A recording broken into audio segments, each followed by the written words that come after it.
Now, my guests this morning, those in the studio, Dr. Paul Wachidankwa, he is government spokesperson on governance and security.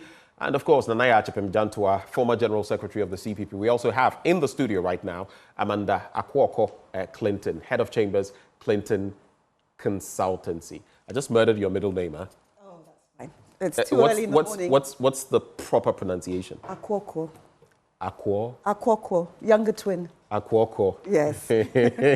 I nearly said Akwobini. Akwoko. Okay. I hope your other twin is well, though. She's very well. Someday, both of you should make an appearance on the AM show.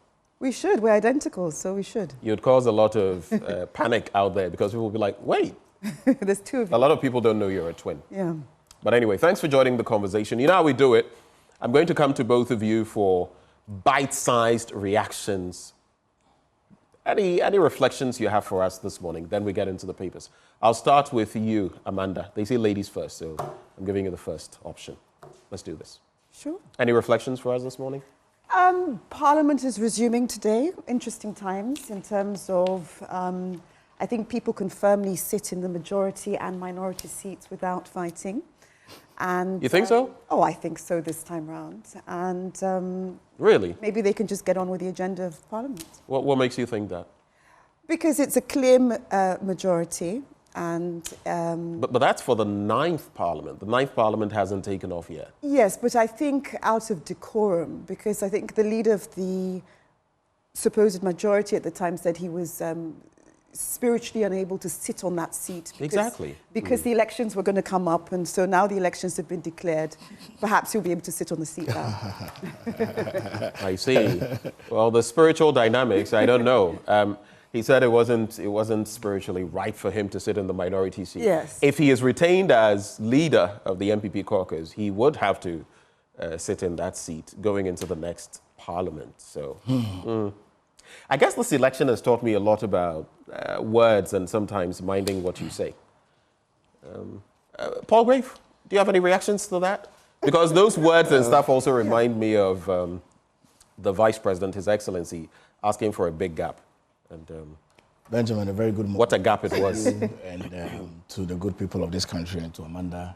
Right. And to state that I haven't sent my congratulations to the President-elect, John Dramani Mahama, on this platform. And so let me congratulate him for a successful election and also to commend the flag bearer of the new patriotic party, Alhaji Dr. Mahmoud Bawumia, for an excellent show-off as well.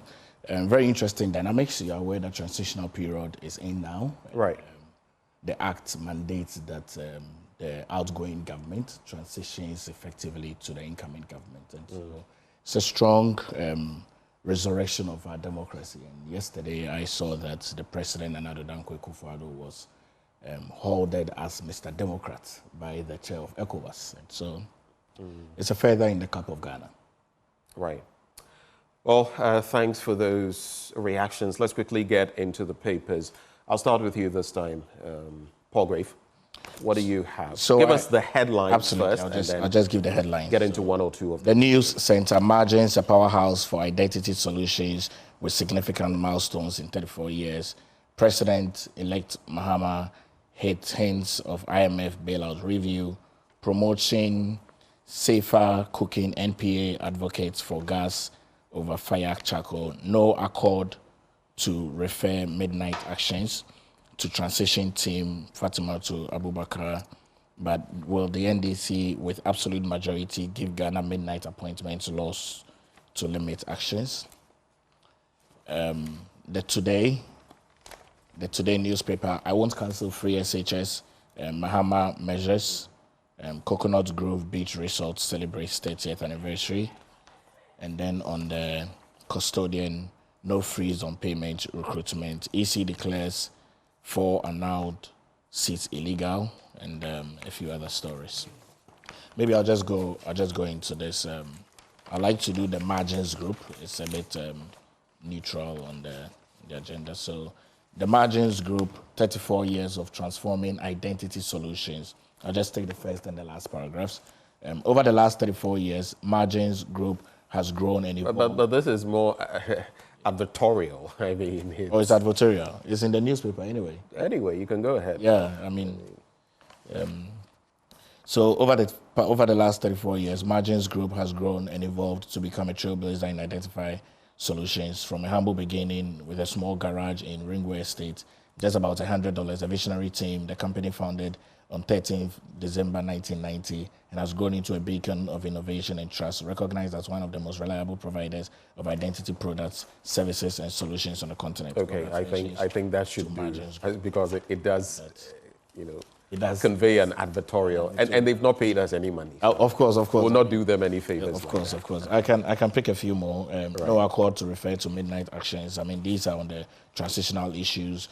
President-elect John Dramani Mahama, Ghana has always upheld a one China policy.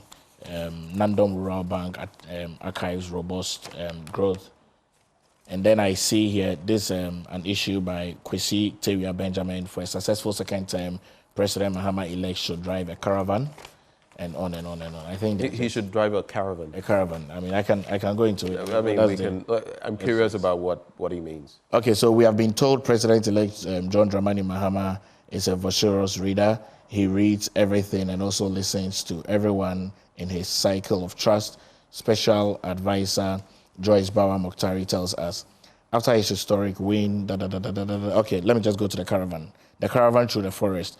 In the course of his reading, the president-elect may have encountered the thoughts of other presidents, especially former President Prime Minister David Cameron's story of driving a caravan through the forest. I think it's just like... Okay, I think, yes. Right. So, further details, further details, our viewers can get into the story. They can buy the paper and get into the story. Right. Amanda, do you have any reflections on any of those? No, I think I'll leave it for you, for those papers. Okay. Any further comments you'd like to pass, or can we move on to another paper? Okay, so let's do your paper. What are you looking at?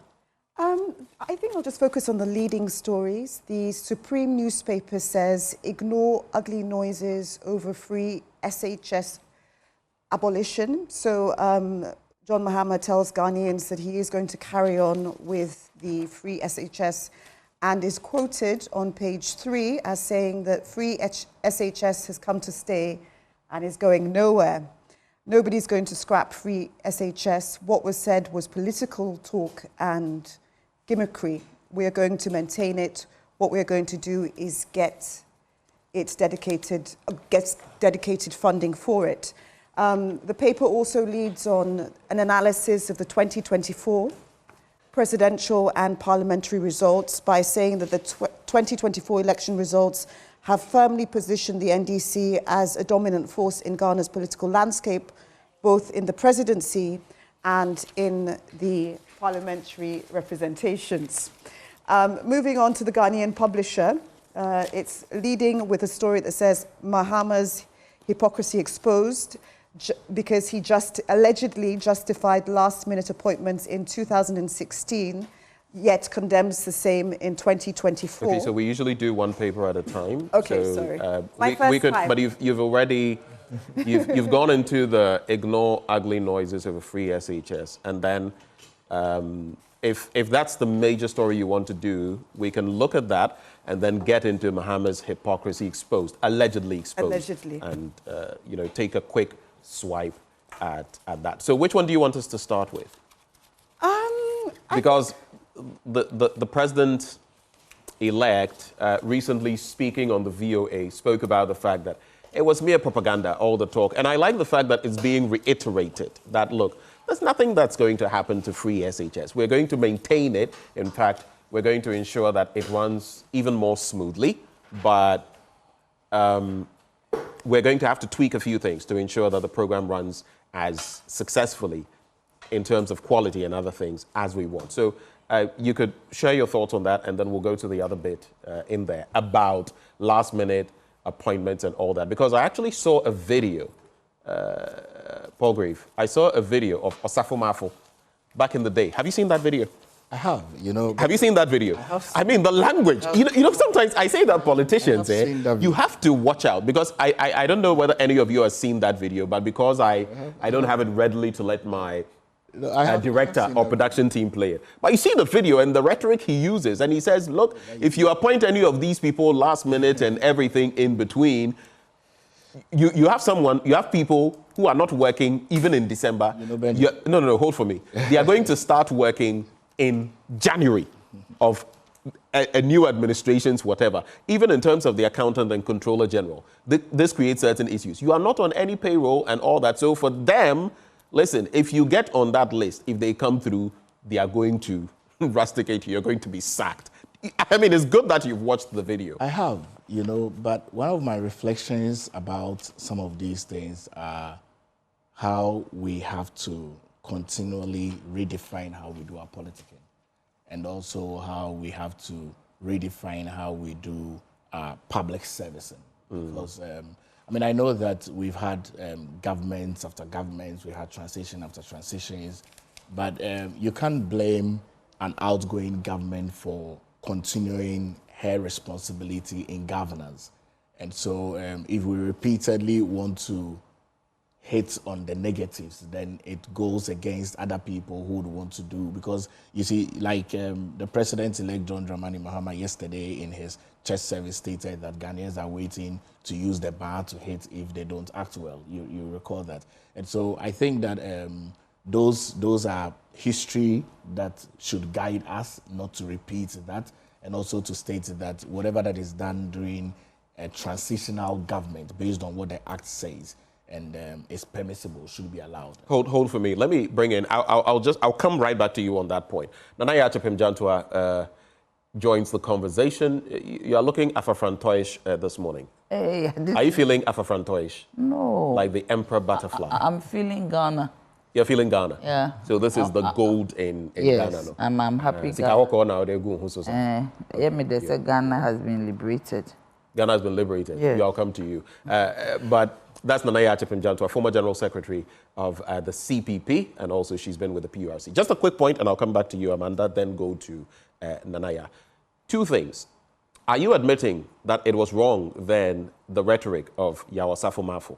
Are you admitting that it was wrong and saying that, look, if it was wrong then, we shouldn't continue doing it?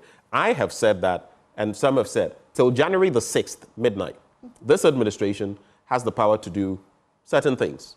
It does not stop because there's an incoming government. Fact. But also, whether here or in the US or in other parts of the world, you would realize that when an administration is at its twilight, it doesn't take certain radical actions, which will, especially those that will affect the public purse, especially when you have an IMF program, because then you saddle the incoming government with fiscal responsibilities that may be a burden on not just them, but the people. Remember, my final point, Trump, the point when Joe Biden recently sent the attack mass, is it cruiser missiles to Ukraine. You heard the furore from the Trump side, because then you put them in a diplomatic quagmire that they will have to inherit and deal with. That's what we're talking about. Quick reflection, and then I come back to you. Benjamin, I didn't live in the time of Osafo Maafo to pass a judgment on his comments, but one of the things that I can say is that it's always healthy, really, for us politicians and public servants to allude to the interest of the Ghanaian people. And, certain statements that would come to haunt us in the years ahead, we should be guided about it. All right. Amanda? Yeah, so your reflections on that? My reflections on it is that, they're guided by statutory provisions which allow them to recruit, etc. And I think the actual transition committee came out with a statement on the 13th of December, which reads at paragraph 5 that regarding concerns about an ongoing recruitment and payments, it was noted that the government's term expires at midnight on the 6th of January 2025. These recruitment processes and payments have received the relevant statutory approvals and have not been proven to be illegal. It was decided that any specific allegations of illegality about any particular payment or recruitment should be brought to the attention of the Transition Committee. So until the Act is later, clarifies that you're not allowed to do this, statutorily, these approvals are allowed, and I think both governments tend to do, go ahead with such appointments anyway. I guess the problem is the scale, right? Now, in 2016, right before John Mahama and the NDC exited governance, they had Daniel Yaw Domelevo brought in, Auditor General, the Shraj boss brought in as well. But some say these were institutional. It wasn't major. But now we're talking about the 240 million Ghana cedis for that agency working for the ECG. That's a lot of money looking at the IMF situation. Then you're talking about recruitment of quite a lot into the public sector. That creates direct fiscal impact, and that's what people are talking about. Yes, it does create direct fiscal impact, but again, you know, there is always a balance in life, and the balance, it seems, is happening in Parliament, where the NDC does have the majority. So if anything is particularly adverse to them in terms of, you know, things that are going to affect this IMF, because I think Mahama's already indicated that Ghana will not quit IMF deals but wants changes. You know, these are the key policies that they're going to be focusing on as they move forward in Parliament, and should it be adverse to them, they're probably going to push, you know, for a vote on it and perhaps get their way with that majority. So it's nothing that can't be dealt with, but I think, you know, in the spirit of one party is one, and in the spirit of, you know, Mr. Biomir just gracefully saying that, you know, the other side has won, this transition team is looking to make sure this is done seamlessly, and thereafter they can deal with major things like IMF, etc., you know, by dealing with it in Parliament. So all right. It's fine. Kojo Asempa says, this morning show is amazing, and he's at Kojo Asempa. You're trying to get me to advertise you, no problem. Kojo Asempa Furniture Works in Edum, Kumasi. I'd like to know what you find amazing about the show, though. It'll be interesting. Nana Achipem Jantwa joins the conversation. Do you have any reflections on either of these stories? Because we're going to the next one on free SHS. If you want to do your usual, like, what is my 1 minute. No, because of the time. But if you want to come in with maybe some 40 seconds of reflections before we get into the stories, on that's what? also on fine. The appointments. Yeah. So the appointments, the money to be paid by this administration on behalf of ECG, and then we'll move to the next one. Ignore ugly noises over free SHS, or ugly noise. I don't know why we pluralize this sometimes. Ignore ugly noise over free SHS abolition. John Mahama tells Ghanaians. You know, in that VOA interview, he confirmed that, you know, okay, nothing would happen. Good morning to your viewers. Good morning to you. Good morning to my dear sister Amanda. And Paul Grave. Meeting you. And good morning to Paul Grave. Good morning. Paul Grave, I told you. Good morning, Mami. Yeah, I told you. Congratulations. Thank you. Yeah, I like this rhetoric. Okay. Quick thoughts? You know, for the free SHS, it has come to stay, and I don't think that any government can decide to cancel it completely. But the Afrobarometer survey indicated that about 85% of Ghanaians wanted it to continue. So yes, yes. I think that any president who touches it at his own, his or her own risk. It is just that the MPP, under the UP tradition in 1966, after the coup, abolished the free secondary education that had started from the north, and the committee that abolished it was chaired by Nanado's father at the time. So you mean Edward? Yes. Ekufuado? Yes, he chaired that committee. Why this historical antecedent? What are you trying to say? Hey, Nana. Hey! You said I should make my comment. Ayo. So I am saying that with the free SHS, it started then, and if it wasn't abolished, I mean, other governments would have continued, but it was abolished by a committee chaired by Nanado's father to abolish the free SHS. But whatever it is, better late than never. I mean, his son Nanado came, and it was a way of redemption. And you see that he was placating the people for what happened in the past. For what his father did. So, I mean. But maybe it was good, because then it served as a political tool for his son to become president. It worked. Yes, it worked. I mean, at the time it worked, but you see, free SHS is a marvelous educational concept. But the implementation was flawed. And that is what we need to look at. But what His Excellency Mahama said on the VOA, I don't think our preference or our reference should be VOA. He said categorically on one No, we're only referencing it because it's the latest reiteration but he said of what it he's so saying. many times. He said, how can he, Mahama's son, who was part of the Northern free SHS, free secondary education, or free education at the time, abolished? Right. I mean, his father will not even forgive him in the spirit. Okay. So the point is that he's going to continue, and I know he will continue. I always tell people that, you see, there's a lot of propaganda and debt has been put on him. But you see, Mahama is a serious guy. When he says something, he does it.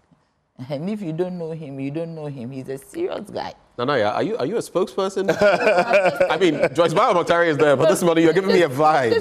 This is not, I'm not a spokesperson. I'm saying that John Mahama is a serious guy. Okay. So if he says he will do something, the MPP managed to put him in a certain, atmosphere. But the man is a serious guy. Okay. So I'm saying that we shouldn't even go back whether he continue with free SHS or not.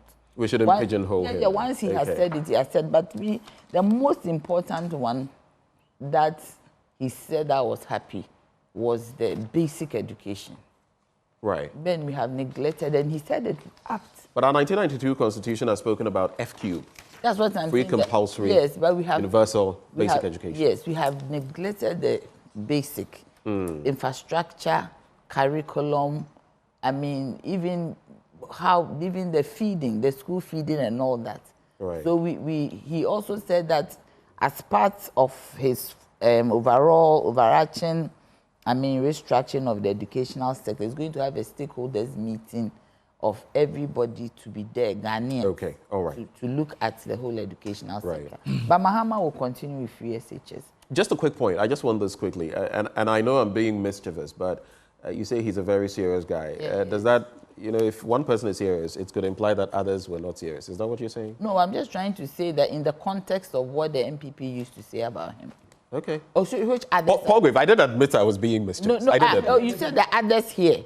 No, not the others here. The others where? The others in his government or the others here? I'm referring to... Oh, but they were not, that how can you dig a whole $58 million and say that is a national... All right, let's drop it there. They are not serious. If they were serious, they wouldn't lose like this. Ghana all right. Has voted Amanda, back to this quickly. We have to move on. Your reflections. Quickly, I think it's very interesting that His Excellency Mahama says that this is going to be a legacy presidency for him. We've never in the history of Ghana heard that word, that this is my legacy presidency. So it's impactful because when someone is in opposition for perhaps 8 years, they have a lot of time to think about what they could have done better and to reflect, etc. So for a signature program and to leave one's legacy, I think continuing what the good work of the NPP. Which good work is that? Amanda, what are you talking about? Let's good work, some work. Yes, to improve on it to the extent of, funding, dealing with overcrowded classrooms, which, this new president will do, inadequate infrastructure and delays in funding, which hindered a lot of the full implementation. This would create a legacy for him if he really does do all these things. We're just going to hold him to what he promised. Yes, but I do think 8 years in opposition as a leader, it must give you time to think about, because politics is very fast. Do you see what I mean? So when you're out of power, you have a lot of time to think about what could I have done better, how can I do it, and why? Right. And leave some sort of legacy. So we really do hope that this does happen. All right. Nanaya, quick one for you. This message says, good morning, Ben. I love it when you have Nanaya on the show. She is my favorite guest. My shouts to her. So that's Bright Senano Kusime sending that message. But Nanaya, sometimes I disagree with you. You can say whatever you want about free SHS in terms of its implementation. I have railed against this administration for poorly implementing it. But you have to give them credit for some good things done, including free SHS.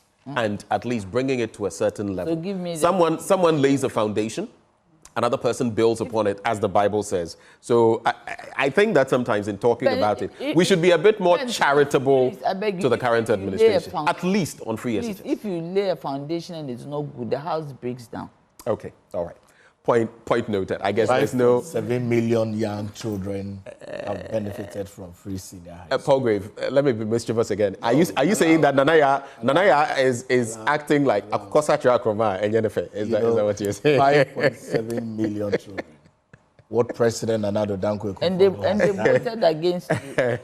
What President Nana Dankwa has done has changed education in this country. Right. Science, technology, engineering, mathematics, STEM schools, model schools. And they voted against it. These infrastructural works that we have brought in. I think that we commend President-elect John Dramani Mahama. He himself did a lot in education. Not just the E-blocks. So we know that, thankfully, both of them have a focus on education. For wanting to build upon the existing foundations of President Nana. Weak foundation is going to strengthen it. That is really what continued governance is about. Okay, all right. Thank you, gentlemen. I think we have to move on. If we don't move on, is there anything else that you'd like to do from your second paper? Or either of these, and then I'll go straight to Nanaya. Because you were in one of your papers, that's why I want you to just look carefully, because we'll not come back. No, I think most of it says the same thing. Although it seems like Kofi Bentil says that Baromea remains a better choice for Ghana, but it was on News File over the weekend. Yes, I saw a bit of it. And I saw some of the commentary, and this overwhelming win would indicate otherwise. But he had a very interesting take that a lot of us saw over the weekend on Saturday. Okay. But there's nothing else in this paper. All right. Nanaya, what would you like to take us through? Which paper are you looking at? What's the name of the Today newspaper? Okay, so which stories are you looking at? I already looked at EC Defense Recollation Exercise. I know Dr. Bosman-Asare, joined the News File crew, but the CI and all of that. The point was made that was it different strokes for different folks, because in the past some things were done, but and the fact was that there would be no recollation. You would have to engage the processes and go to the High Court. But the point, to be fair, that Dr. Bosman-Asare made was that in this instance, there are some circumstances that differentiate the issue. And the fact that in some cases, maybe there was some group on, on the neck of the electoral officer to maybe sign off or declare, and a few other circumstances that for them, once those things happen, it invalidates whatever declaration has been made, and so you must then recollate. It's a novelty, though, because if you look at it technically, all they should have done was, okay, if you have an issue, go to the High Court, and let the High Court do that. But what's your take? Because you see, the process is that you gazette it, then as you're saying, you go to the High Court, then a determination will be done at the High Court. This issue of recollation, I've never heard about. After the papers, the ballot papers are counted at the polling station, going to the constituency, everything put together, a winner is declared, it goes to the collation. The collation center is just for transmission. So why then do you recollate again? I saw him saying something like, in some of the constituencies, they say Okaikwe Central. Yeah. That is Baba Sadiq's place. Yes, there's also Patrick Yabwam. There's also Michael Quays, Dome Kwabenya, and a few other places that have already been declared. At Okaikwe Central, they declared the results on one polling stations, and it's left with some others. But in the general election, the presidential, there was some left. They declared the results. But it was overwhelming. It was to the point where nothing could be done, even if you added all the rest of the ballots to one person. And the Electoral Commissioner said if they had given everything to His Excellency John Dramani Mahama, this is what it would be. If they had given everything to His Excellency Bawumia, it is 52.7 for His Excellency John Dramani Mahama. Do you get me? So at least that was done. Right. This one, Okaikwe Central, I watched on TV. They said there were infractions in some of the collation sheets, the pink sheets, not the pink sheets. So they could see that there were some signatures which I mean, as if it has been tampered with. So there were discrepancies. So the officer said that they can announce on 75%. Right. And leave the 25% to be interrogated later. Right. When they collated 75%, Baba Sadiq had won. So what is the problem? The NDC has said that this is a last-minute ploy and that the EC is in bed with the NPP to try and wrest some of the seats that have been won, hold for me, that have been won by the NDC and try and give them some more seats in Parliament. Do you subscribe to that I subscribe to argument? that. So in their disgrace of losing so badly, they want to ameliorate their disgrace somewhat. They also want to have be dependent on in Parliament.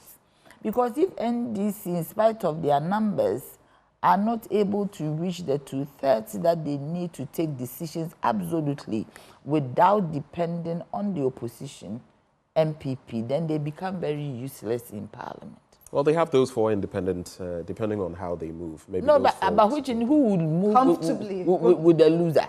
Right. Nobody will move with the loser. They are losers now.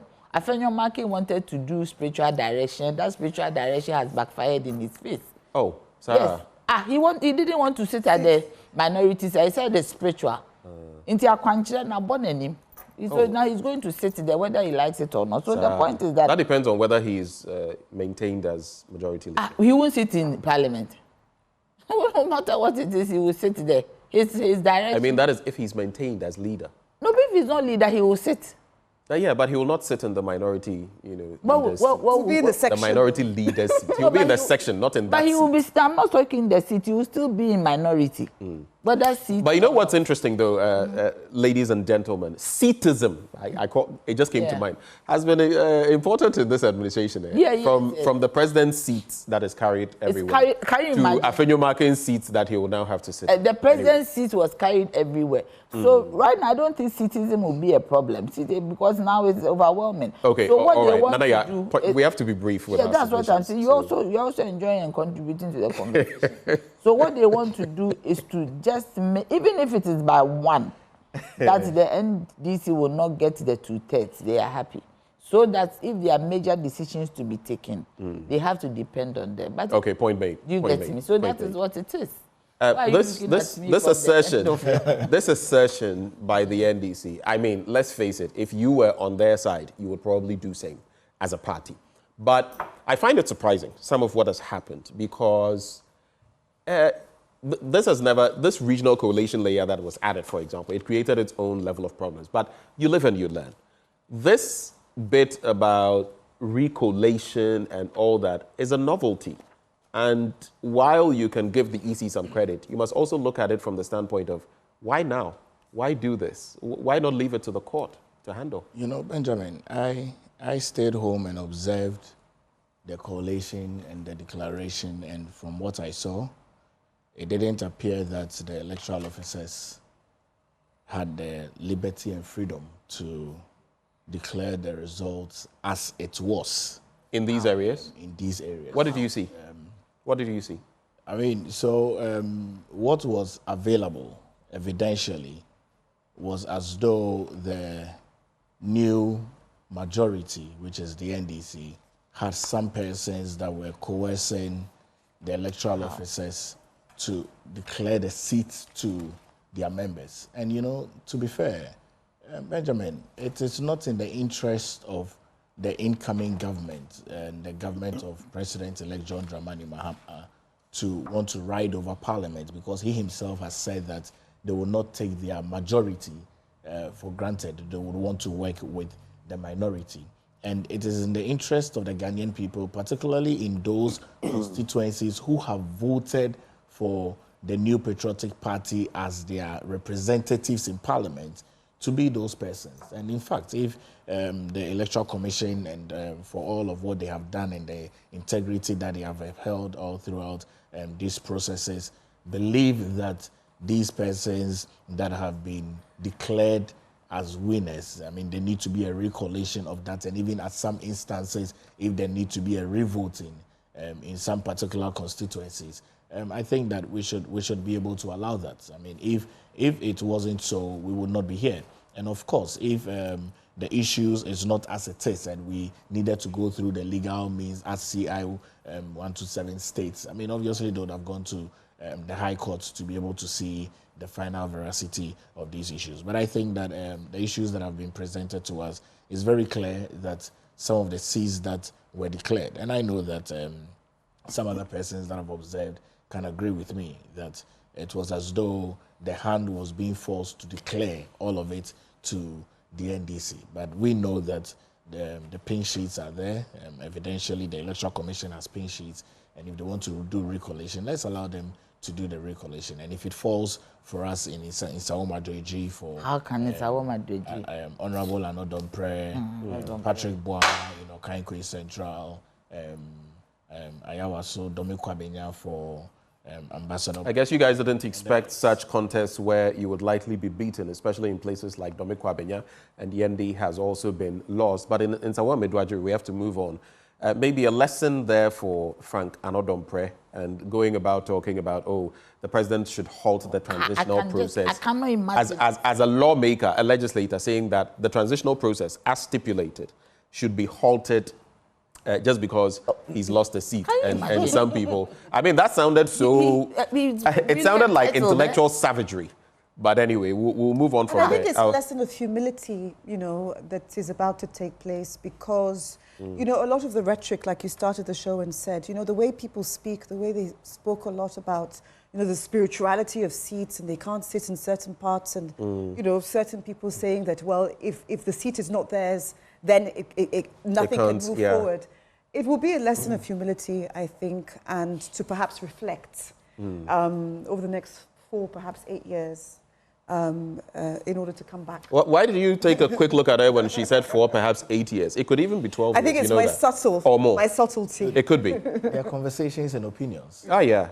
But I'm saying it could be, well, right? I mean, I don't know. But a quick one, though. You in the MPP, you've spoken about 5 million beneficiaries. You just reiterated that. 5.7. Yes. It's actually false. So there has been talk about... In fact, on the same platform, we've heard the sector minister talk about 5.7 million and 5.1 million. We've heard, I believe, the president talk about the different figures that are mentioned. But Fact Check Ghana also conducted a check on this, the Media Foundation for West Africa, and they found out that a lot of what you've been saying is false. In fact, the total number of beneficiaries, even per the source being the Ministry of Finance data, is 3,135,754. So I think it's high time you stopped mentioning 5.7 million. And I'm talking about November 2024. In fact, November 5th, 2024. That's just what? About a month plus ago? So stop telling Ghanaians 5.7 million. That is not true. Very quickly, what was I going to? Let's go to your next paper. Paul, is there anything else you'd like to do quickly? It's the same thing on the Electoral Commission, declaring 4 seats illegal. So, Kankwe Central, Dome Kwabenya, Tema, and then Obuasi East. So, it's just the same thing. But really, I mean, we all want peace to prevail at the various constituencies because all of these have followers. I mean, imagine that you have voted for a particular person to represent you in Parliament. Right.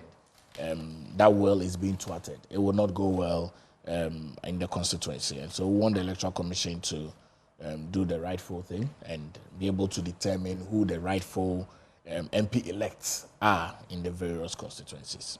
All right. Thank you very much. This one says, Donatus James says, Ben and Joy News, now a mouthpiece doing the damage control for the NPP, turning criticism and attack on John Mahama. Some of you, I only wish you peace and joy, like we do represent. If you don't follow us cutting both sides and, in fact, speaking vehemently against this administration, and you think I'm defending. But as I sit here, no matter what my personal opinions may be, I must be fair. And I must ensure that one side is not misrepresented, just like I did with the numbers on free SHS. So I pray you find peace, yeah? Let's get into other stories. Do you have anything else, or should I get into my batch of newspapers? Please. All right, so the Daily Guide newspaper Police investigates in Sawame Drudgery shooting. eTransact Ghana Mpuntu launch AI payments accelerator for startups. EC dismisses 4 parliamentary candidate declarations. And there's Yvonne Chaka Chaka headlines the African Festival. There's also Ifua Ifriye won with 414 votes margin. That story on page 6. But did she really win? We'll get into that. There's also Kotoko Spank Hearts in Kumasi. Krobia Kumasi Asante Kotoko. Let me reiterate. Spanked! Accra Hearts of Oak. I guess the bones are getting rotten. Omo de omo to omo stress on we omo lashes. Pow, pow, pow. And I'm being biased because, of course, I support Kumasi Asante Kotoko. Wolves sack coach after Ipswich defeat. And Real blast controversial refereeing. Let me just do that story on page 6 because we've already done the other ones. And here we go. Nana Owusu Afriyie, the 2024 New Patriotic Party parliamentary candidate for the Ablekuma North constituency in the Greater Accra region, has retained the parliamentary seat for the MPP in the parliamentary elections with 414 votes difference. According to data collated from the 281 polling stations in that constituency, Equia polled a total of 34,613 votes to beat her main contender. It goes on and on. Now, despite knowing that they had lost the parliamentary elections in Ablekuma North, per the records on the pink sheets, the NDC and the parliamentary candidate are refusing to accept their fate. Okay, this is a pretty one-sided story, but also to be expected. I've said that there are newspapers that if you pick one story, you'll be able to tell how this newspaper will reflect it and how another newspaper will reflect it, which is a problem I feel we should be addressing in this country. But there's also media freedom. How we could do it. That's it. The Daily Analyst this morning, what's it analyzing? My government won't scrap free SHS. Ken Ofori-Atta was more powerful than Akufo-Addo. And Diapi Akubi fires. And of course, he also was on the losing end as far as his seat in Parliament. President Albert Kwabena Dwumfour, a transformative leader in Ghanaian journalism, a story by Peter Kojo Apisao. And then election 2024, Suleiman Abrahima commends police for professionalism. But on the back of that, the number of people who have died on the back of the election, I think it's something that will be the final bit I'll let you talk about. We have to go. But I find it egregious that we've now got to the point since 2020. It's now becoming a fabric, a part of our elections where before 2020, this had never happened. Now it seems to be the pattern. People will die or must die. I don't know what your quick reflections are. You have 30 seconds, 40 seconds max each on that point. I'll start with you, Amanda. Well, I definitely don't think that blood should be shed, particularly for an election. And it's quite sad that, a lot of people lost their lives and people use this as a means to just be violent. I do believe in the rule of law and that anybody who is violent during election should face full account for it. Right. Just so that in future people know that this isn't acceptable at all. And I think over the weekend there was a security expert talking about this, and he was saying that if people were dealt with properly at the first instance, then they wouldn't be coming back the second time. A key example I think he cited was Ernest Yeboah, who didn't, Colonel Abaji said that this man hasn't suffered any consequences, and he goes back from 2019 to 2024 to shoot again. You see, so with the rule of law, people should not use the platform of politics to commit violence and to even lose their lives, because we fought so hard for democracy for this not to happen. Right. Nanaya? I always say that it's not worth it for people to lose their lives because of an election. But the most important thing is that His Excellency John Dramani Mahama has said that he's going to probe the deaths. And I hope that he adds the 2028 deaths as well. Right. And let's come to a conclusion on the matter. Thank you. But let me come to... It has to be very short. Yeah, we have to very really short. go. I am saying that I am so surprised that Domi Kwabena, the MPP, wants to take it from a woman and give it to the son of a former speaker. But is it not about who won? But she won because they announced, they declared her but she's a woman. Okay, This thank you. guy Thank you on that point. We have to go. Paul Grave. Paul Grave. Yes, so, you know, there's no way anyone should die for an election. We should be able to check the number of small arms in the hands of people, unregulated arms that are not licensed. Right. We don't want to see that an election is held and people die. All right. Amanda, I also have to congratulate you on that latest development. The School of African Studies, right? London? Yes. MSc in what?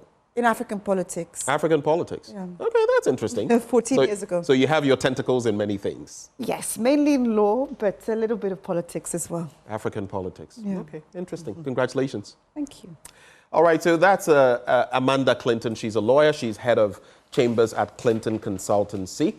We also had Dr. Paul Grave, Wachidankwa. Some people were saying that, so we also for. They were asking me here, say, but I can't say that. So, also for Dr. Paul Grave, Wachidankwa. He is government spokesperson on governance and security. And we also had Naya Chipim Jantwa, who was formerly with the PURC and also former General Secretary of the CPP. Challenge a woman. This is where we are taking a breather. We'll be back with Sport and Action with Muftar Nabila Abdullahi. Do stay.